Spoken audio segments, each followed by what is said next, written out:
Hello, എല്ലാവർക്കും പുതിയൊരു വീഡിയോയിലേക്ക് സ്വാഗതം. അപ്പോൾ ഇന്നത്തെ നമ്മുടെ യാത്ര 1000 സ്റ്റെപ്പുകളുള്ള ശ്രീ മഹാദേവൻ്റെ മണ്ണിലേക്കാണ്. ഈ അമ്പലം സ്ഥിതി ചെയ്യുന്നത് മധുക്കരൈ അങ്ങനെ അമ്പലത്തിലെത്തിയിരിക്കുകയാണ്. ഇവിടെ കാണാൻ വരുന്നവർ കൃത്യം ഒരു 3 മണി വൈകുന്നേരം, ഞങ്ങൾ വൈകുന്നേരത്തെ വന്നപ്പോൾ വൈകുന്നേരം ഒരു 3 മണിയാകുമ്പോഴൊക്കെ ഇവിടെ എത്തിയാൽ കുഴപ്പമില്ല. ഇപ്പോൾ നമ്മളെത്തുമ്പോൾ ഒരു 4 മണിൻ്റെ മുന്നിലൊക്കെ വന്ന് പറഞ്ഞാൽ താഴെയുള്ള കാഴ്ചകളെല്ലാം കണ്ട് പിന്നെ പതുക്കെ മേലെ കയറി അങ്ങനെ പോയിക്കൊണ്ടിരിക്കാം. ഇല്ലെങ്കിൽ നമ്മൾക്ക് താഴെ കാണാനും പറ്റില്ല.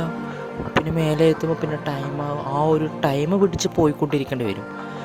പിന്നെ മേലത്തെ അവിടുത്തെ കുറേ കാഴ്ചകളെല്ലാം കാണും. വേറെ വൈബാണ് ഇത്. ഞങ്ങൾ വെറുതെ ഇരിക്കില്ല, നടന്ന് ക്ഷീണിച്ചു. വെയിലല്ലേ, വെയിൽ കുറച്ച് നേരം അവിടെ ഇരുന്നു. പിന്നെ ആ താഴേക്കുള്ള ഓരോ പ്രകൃതി രമണീയമായ കുറേ സ്ഥലങ്ങളെല്ലാം അങ്ങനെ നോക്കിയിരുന്നു. പിന്നെയും കുറേ നേരം അവിടെ വെയിറ്റ് ചെയ്തിരുന്നു. പിന്നെ അതിന് ശേഷമാണ് പിന്നെയും കുറച്ച് നേരം നോക്കിയിരുന്ന ശേഷം ഞങ്ങൾ അവിടെ നിന്ന് പിന്നെ മെല്ലെ നടന്ന് പോയി മേലേക്ക് ഇറങ്ങി. പിന്നൊരു 3-4 മണ്ഡപം കയറാനുണ്ട്, എന്നാലേ മേലെ എത്തുള്ളൂ. അങ്ങനെ ഞങ്ങൾ മേലെ എത്തിയിരിക്കുകയാണ്. പിന്നെ അമ്പലത്തിനുള്ളിൽ എത്തിയിരിക്കുകയാണ്. അമ്പലത്തിനുള്ളിൽ വന്ന് അങ്ങനെ ദർശനമെല്ലാം കണ്ടു കഴിഞ്ഞു.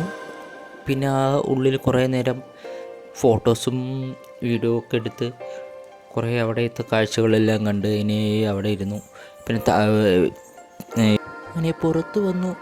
അവിടുത്തെ കുറേ വെളിയിലുള്ള കുറേ കാഴ്ചകളെല്ലാം കണ്ട് അവിടെ അങ്ങനെ കുറേ നേരം എല്ലാവരും കൂടി സംസാരിച്ച് അങ്ങനെ ഇരുന്നു.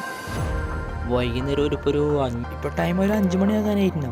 അപ്പോൾ അവിടെ താഴെ ട്രെയിനൊക്കെ പോകണമെന്ന് നോക്കിയിട്ട് അങ്ങനെ കുറേ നേരം അവിടെയൊക്കെ നിന്ന് അങ്ങനെ കുറച്ച് നേരം നിന്നു. ഇതോടെ ശ്രീധർമ്മലിംഗേശ്വരൻ്റെ വിശേഷങ്ങൾ ഇവിടെ അവസാനിച്ചിരിക്കുന്നു. അടുത്ത വീഡിയോ കാണും വരെ ബൈ.